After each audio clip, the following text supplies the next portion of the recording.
Willie Ware, not just for you, for all people.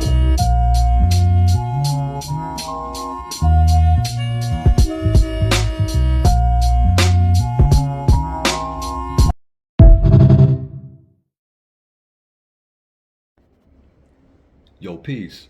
It's your man Hakeem Allah, aka Ox the Light, and I'm representing for my man Duquan Hicks, aka Louis Icewater. Yo, make sure you check out Connect the Dots and also the Hip Hop Barbershop. Peace. Welcome to another episode of Connected Dots. I am your host, Lou Icewater, aka Duquan Hicks.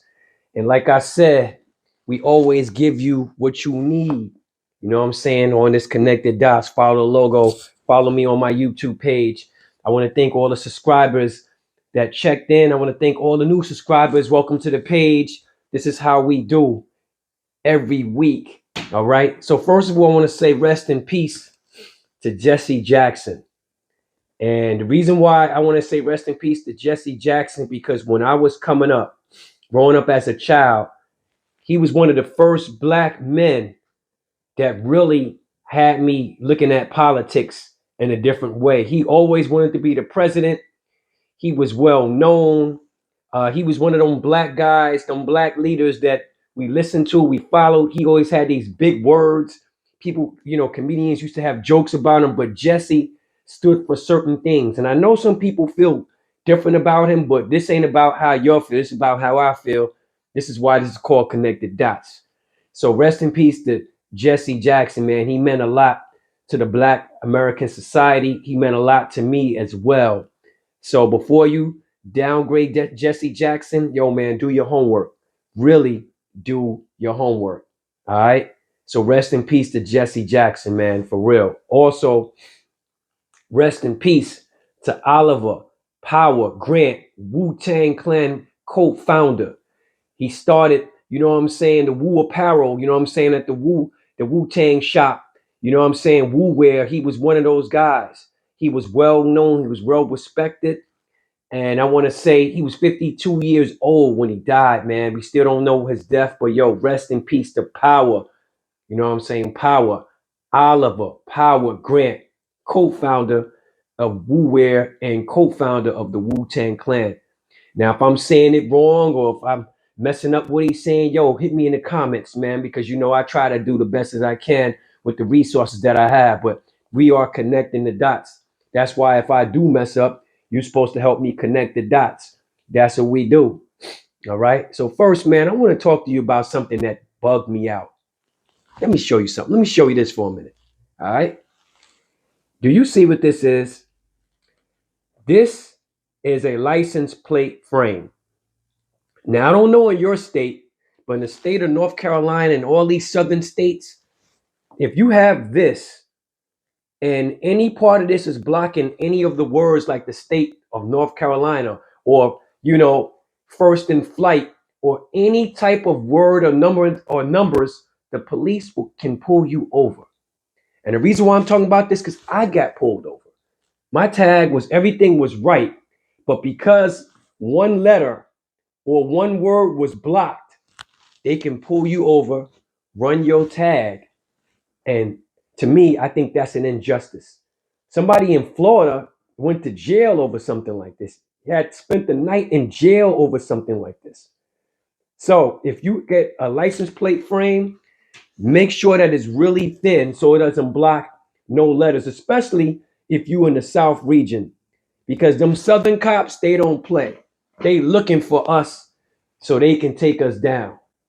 So like I said before, and I say it again, make sure that your plate is really, really thin because they will pull you over if a word, a number, or a letter is blocked. And they can do that in certain states, especially if you're in Florida. You definitely got to be on your P's and Q's. So make sure, I'm just letting you know, everything can be legit, but if a letter or a number is blocked by your license plate frame, they can pull you over. And the next thing you're going to ask for ID, then they're going to run your plate. And I hate that they have to do that. You know what I'm saying? But that's what these cops are doing. They're looking for their quota. They're looking for anything to pull us over, especially us brown people. You know what I'm saying? So let's keep it a buck. If you black and you driving a nice car and they don't see nothing, they will follow you until they try to find something. And that's what happened to me. You know what I'm saying? Drive a nice vehicle. They couldn't find nothing, but they still followed me because they want to see me. They want to talk to me for something. And they came up with that. So I'm just letting you know, when you in these southern states like Virginia, North Carolina, Florida, South Carolina, they will pull you over for the littlest thing because they want to see that you're legit. They can't believe that you're legit. And let's keep it a buck. All right. So watch out for that. You know what I'm saying? Especially when you're traveling to the southeast. You know what I mean? For real. And I also want to talk about some things now because, I don't do drama. I don't do drama on this joint. So if you want to talk about drama, you got to go to another podcast. I'm talking about learning and uplifting. All right. That's what we do here. We connecting the dots.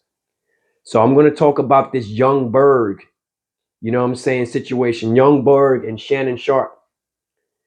They said something about no woman wants a man that only makes $75,000 a year. Now I want to know, is this true? Is this the new regime for women looking for guys that make six figures? Because if you're not looking for somebody that makes 75,000 a year, which is a five figures, then that means you're looking for a six-figure guy. So you have to ask yourself, and they call them high quality women. They said, if we don't make this much, we can't get a high quality woman. And I'm going to speak to Shannon and I'm going to speak to Youngberg. To me, that's false. I know dudes in my old neighborhoods that was pulling chicks that made six figures, seven figures, and they wasn't even making that money because they got talk game. Talk game still exists. Remember that. Talk game still exists. If you got good talk game, you can pull anybody.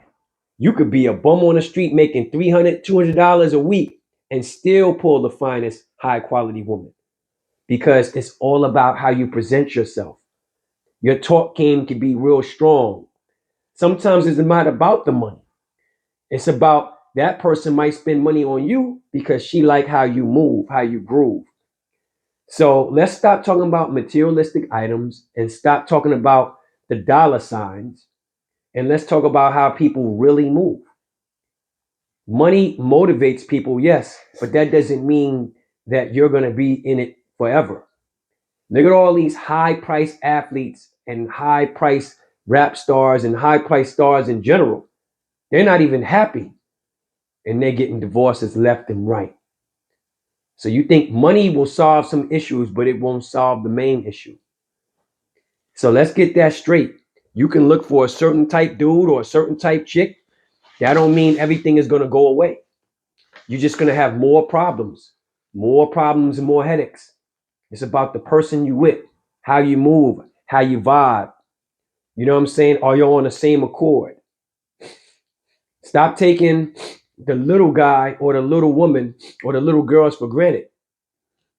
You can learn some things from people that don't have money. So let's keep it a buck on that. I just had to bring that up. Okay? So let's talk about insomnia for a minute. And the reason why I want to talk about insomnia, because really, insomnia has been going on for years and years. You know what I'm saying? It's been hard for people to go to sleep. Sometimes I suffer from it. It's hard to go to sleep. But I want to know, why do we have this? Is it because of stress? Is it because of lack of money? Is it because of our children? Is it because of the way that we're living? We're not where we need to be in life. I want to know, why is all of a sudden insomnia is even more to where some people need a machine to sleep, to breathe. And it's really crazy because when we was coming up, a lot of people did not have this. It was maybe a few, but it seems more and more, a lot of people are finding it hard to sleep. Even if you work two jobs, you figure you will be tired when you come home. You go right to sleep, but not necessarily. So I want to know, how can we fix this problem of insomnia? It's been going on for quite some time. And to me, it's like a disease. You can say it's not, but it's like a disease when you think about it. You know what I'm saying? Because Some people have humidifiers. You have to sleep with, in order to go to sleep, you have to have all these things just to close your eyes and go to sleep. I thought you just close your eyes and you sleep. But it's kind of hard that nowadays people have so many ways that they need for them just to close their eyes. How did it get so far? How did it get so far off to where we have to use all these machines, medicine, pills, just to go to sleep? How did it get like this? America, I want an answer. I want some comments. Do you know someone that's suffering from insomnia? Do you know someone that sleeps with a machine? You know what I'm saying?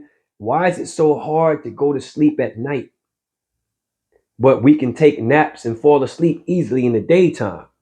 See, this is my point. That's the thing that I'm trying to figure out.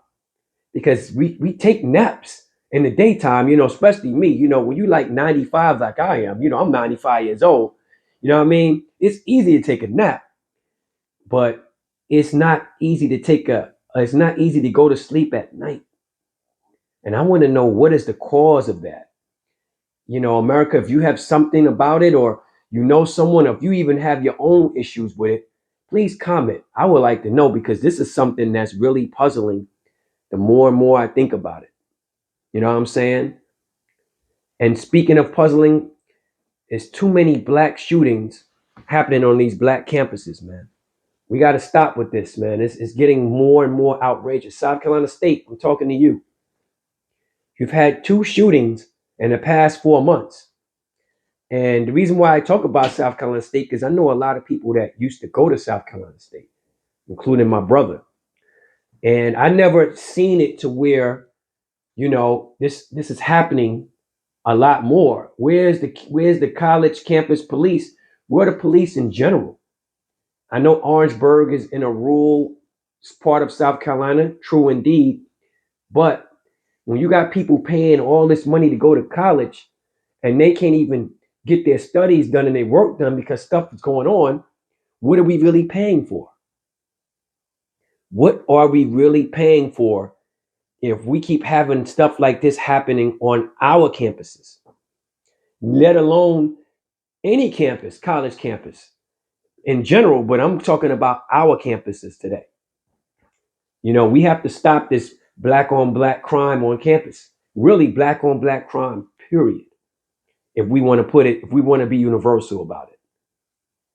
But South Carolina State, you need to fix this. You need to fix this.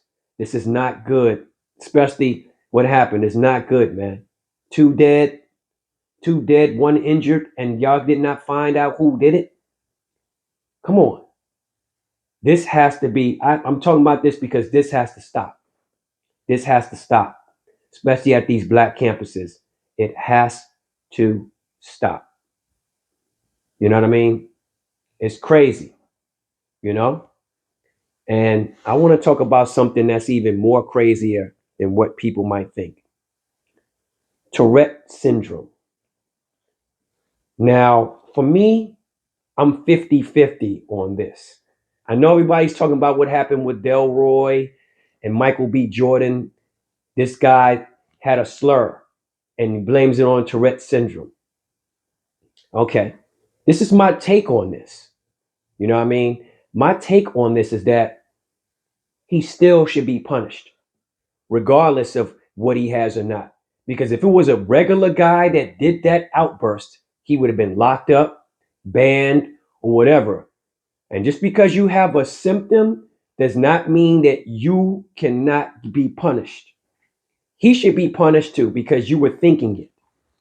And why was you thinking it? That's number one. You're at a black event, a black award show. So why would you even be thinking that? Number one. Who put that in your mind before you even came here, knowing that you can bleep this out? That's the problem I have. Accountability. Accountability is a big issue that I have with people. I don't care what you have. I don't care about your symptoms, because I look at it like this. Let's say you have a child in daycare, right? and your child is 3 years old, or maybe 4, started cursing out the daycare teacher, called her a B word or whatever, should that child be punished? Or should they be like, we can't have your child here anymore because he's cursing, even though the child not knowing what they're saying, but still something should happen. Correct? Some type of discipline. Same thing with this Tourette syndrome. Some type of discipline should have happened to this dude. Maybe he can't, maybe he's banned. He can't ever come back. He should write out an apology. Something. I can't go for the you got syndrome and you could say what you want. We're not. No. I'm from the era. If you say something, you got to be accountable for it. That's the era I'm from. I don't care what you got. You remember there was people who had other diseases and they knew how to curse. But how did they know how to curse? How did they know how to curse? They had to learn it from somewhere. Someone had to been saying something around them. So maybe they have to be fall victim for it. But my thing is, he shouldn't be getting off on that. Because to me, that's another black eye for the black community. Period. What if it was vice versa? What if it was a black man that's had a racial slur at a white award show? How would that go down? Oh, he got Tourette syndrome. No, it would be punishment. Am I right? It would be some type of punishment. So same here, he needs to be punished. I don't care. He needs to be punished some way, somehow, so that way he know not to do it again. Just because you have a disease don't mean your brain is not shot. You know what I mean? That's what I be trying to tell people. Just because you have something don't mean that you're all the way there. You still thinking. You still know what to wear. You still know where you was at. Someone still brought you to the show. And maybe it was planned. Maybe it was rehearsed. I don't know. But my thing is, we cannot allow to have this because then everybody else, they're on down the line can use that. I got Tourette syndrome. You're going to do that at the wrong place at the wrong time, and nobody ain't going to want to hear that, and somebody going to get hurt real bad. You know what I'm saying? Especially if it's the bad day, the wrong place, wrong time. So we have to stop this right now. Just like a kid can't say what he want to say at school to the teacher, the baby can't say what they want to say at daycare to the daycare teacher, even though they don't know what they're saying. Same thing with this dude. You can't go to an award show blurping out slurs. I don't care what you have. If you're that bad, you shouldn't be at the show. So that's how I'm looking at it from my point of view. This is my point of view. My show, my point of view. And this is how we connect the dots. So tell me what you think about that. You think I'm being fair? You think I'm wrong? Or I'm just speaking the facts. I'm speaking the facts on this. Because if it was the other way around, it would have been controversy and chaos. Am I right? All right then. So what are we going to do about this situation? Something must be done. Some type of punishment should happen to this dude, regardless of what he got. We ban him. Something, make him write out an apology. Something needs to be done. Especially if you're blurring out slurs, racial slurs. Don't we practice Black Lives Matter? Isn't that considered a hate crime? Am I right? Isn't that considered a hate crime? So now it's not considered a hate crime if you got Tourette, right? Nah, it don't work that way with me. It don't work that way with me. And it shouldn't work that way with anybody else. My thing is, let's be fair on it. Let's hand out punishment. Something needs to happen. Something needs to happen. Because this will continue on and then it will be bad for the next one and the next one and the next one. Let's not let it get to the next one. Hand out punishment and tell them this is going to happen if you blur this out. This is going to happen when you blur this out. I have a problem with that. That needs to be fixed and it needs to be addressed. That's all I have to say. For real words. All right. With that being said, my name is Lou Icewater, aka Duquan Hicks. You're watching Connected Dots. And I told you before, again and again, follow the logo. You want to subscribe, check out my YouTube channel on YouTube, of course. If you want to be a guest on the show, inbox me, hit me up. You know what I mean? I want to shout out to everybody out there. I want to shout out to Inspired by Onika. You know what I'm saying? I like your show. I want to also shout out to Lady Miz, and your show, what you got going on, all your shows. Yo, shout out to the Black Couch. You know what I'm saying? Shout out to everybody. Willie Bobo show. You know what I'm saying? And also the other shows that's out there. If I missed you, it is what it is, man. But I love you guys. One life, one love, one Lou. Peace.